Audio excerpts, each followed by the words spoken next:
Alrighty, welcome back everyone. It's Garland here bringing you a new Neverwinter video. And today, as the title suggests, we're going to be talking about the hunting targets, the hunting mechanics, and the bounty system in Module 20 Sharandar. So it's going to be a mixture video. It's going to be a little mini guide as well as discussion. We're going to open the video with the discussion, and then we'll get into the guide later. So we are in Sharandar right here at the bounty board. So the hunting mechanics in Neverwinter, we've seen different iterations of it throughout the course of its introduction. And this by far is probably my least favorite, the way they've done it. So as it sits right now, Episode 1 and Episode 2 each have one daily quest each. You'll collect that quest, and then you'll have to go kill the marked targets. So in Episode 1, for instance, you can go and kill the marked targets, and they give a percent. You don't just kill one target. You might have to kill several. There's like 5 mobs overall. There's 5 hunt targets. Some of them give 10% credit, some of them give 20% credit, and some of them give 50% credit. So it's a really dumb system, in my opinion. Like, there's no reason they couldn't just make it 100%. You go kill the target, you're done. Or, at the very minimum, all of them should have been 50%, so you at least have to kill 2 of them per area. I don't like how they have the 10%, the 20%. You're just wasting time, essentially, especially when you have to rely on RNG for the drops. Everyone's after the companion pieces, so the RNG, of course, is abysmal, and you can only do these twice a day on one character. So if you have multiple characters, then you can do, as many as you have, but at the same time, RNG is still RNG. So now, of course, this is just my own personal opinion. This is my least favorite hunting mechanic in the game. And there's also things that I don't like that we will discuss in the video, such as in Episode 1, the hunt targets don't have placeholders. They have 10-minute respawns. You can simply go wait there 10 minutes, bada bing, bada boom. So essentially 20 minutes and you're done with the first area. However, when you move into the second area, mobs and the hunt targets there, they have placeholders. So you could theoretically stand there for 30 minutes, 40 minutes, 50 minutes, up to an hour, indefinitely. Because if the placeholder keeps spawning, then there's nothing you can do. They have 10-minute respawns, and you just have to stand there and wait and do what you gotta do, or run around the map and just try to get all of the hunt targets and add up the percent to 100%. Either way, the mechanics are really bad, in my opinion. In my overall opinion, Mod 20 has been pretty bad as a whole. So this is just another thing to add to Mod 20 of me personally not liking. A lot of people aren't even doing it. A lot of people are just using the old companion gear they have, which is more than sufficient. But you have the min-maxer people like me that we have to get it. It's higher item level, etc. So we just have to get it. So like I said, that's the discussion. Leave me comments, questions, concerns below. Are you doing this? Are you going through the process of trying the RNG? We don't exactly know what Episode 3 is going to bring to the table, if they just add another quest in the third area and it's the same exact setup. We also know that in Episode 3 there's going to be new gear. Is that new gear going to be dropping from bounties as well, or is it going to go on the loot table for turning in, which will then become even more abysmal, because now you're adding more items on the drop table when most people are just going for the companion gear. In my own opinion, I think that the hunt targets themselves should have a chance to actually drop the gear, as well as the companion gear, in my opinion. That way, even if you don't have the daily quest, you can still have the opportunity to just go sit there for hours upon hours and maybe get lucky and get a drop. I don't know. I don't know how they could have made this better overall as far as the loot goes, but the mechanics themselves are pretty bad. Like I said, this is my least favorite hunt system in the game by far. The percentile system, having to deal with placeholders, it's not a good time. It's not fun. It's just a tedious task that I guess you have to do if you're a min-maxer and you want the gear. So that's the discussion. That's what I got for you. I'll show you Episode 2 first, and then we're going back to Episode 1. I'll show you the targets that I kill. There's also a map of all the targets. I'll leave a link in the description, and I'll momentarily bring up that map right now, I think, on the screen, and then we'll just dive into the actual targets. So, enjoy!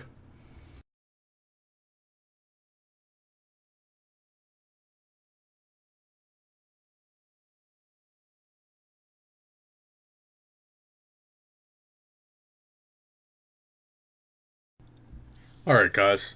And here we are at the first location for episode 2 for the bounties. This is the named Displacer Beast, and it's literally right here. It's very easy to find. You just zone in, run to the tree, and it will spawn right here. So, like, as we talked about, it's a really stupid system because, for whatever reason, in episode 2, you have a chance to get placeholders.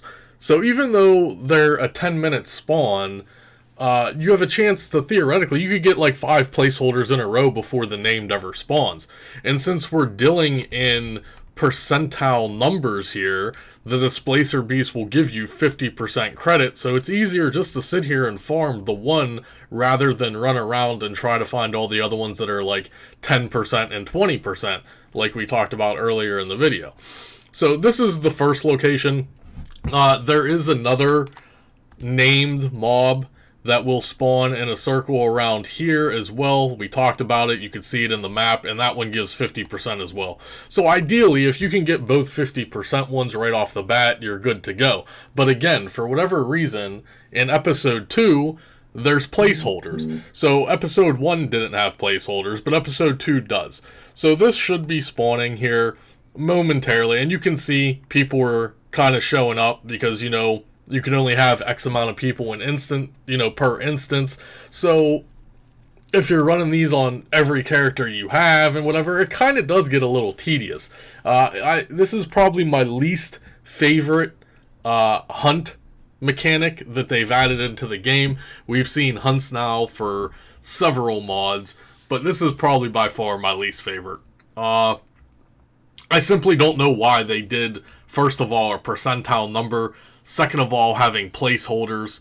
And then, of course, you can only do, 2 a day, which I'm sure will turn into 3 a day when episode 3 comes out. But yeah, it's just, I don't know. They could have did it a lot easier. They could have made all of the named mobs be 50%. I don't know why some are 10% and 20%. That's kind of silly. You're just giving more work to the player. So we're checking the time here. This should spawn here any second now, and there it is. So the name spawned. It is Ripclaw. We got lucky, so just go ahead and mow that down, and now you can see we're at 50%. So now we have to wait another 10 minutes and a placeholder might spawn, or it might be the named again. It's just RNG at that point. So yeah, guys, that is episode 2 spawn location. We'll do episode 1 next. I don't know why I did these out of order, but it is what it is. We'll hop over to episode 1, and I'll show you the easy method for episode 1 as well. Alright, and here we are in episode 1. So we're up on the right-hand side of the map, literally right here by this X. And this is going to be the named Cyclops. Now, as I mentioned previous, this guy, all of them in episode 1, they don't have placeholders, so you could literally just stand here for 20 minutes and kill it, and you're good to go. There is another 50% marked target in episode 1. However, he moves around, and it's up to you. If you want to hit it, then you can hit it. I just find it easier to stand here for the 20 minutes, guarantee get my 100%, 50% per kill, and then you're good to go. So again, this is the named Cyclops. No placeholder in episode 1, placeholders in episode 2. So here he spawns right here. Go ahead and mow him down.